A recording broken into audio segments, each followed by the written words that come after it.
बिस्मिल्लाहिर्रहमानिर्रहीम। हम मौजूद हैं करंतना सेंटर के बाहर जेडीसी के दस्तरखान पर। यहाँ रात के खाने की तैयारियां की जा रही हैं।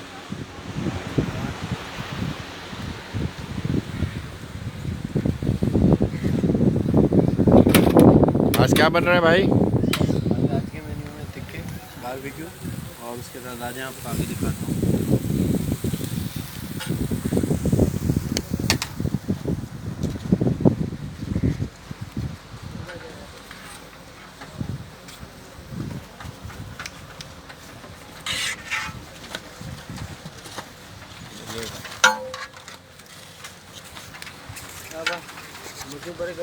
तो आज के मेन्यू में है इसमें क्या कहते हैं, टिक्के के साथ चटनी, दाल माश और उसके साथ मीठे में ज़र्दा।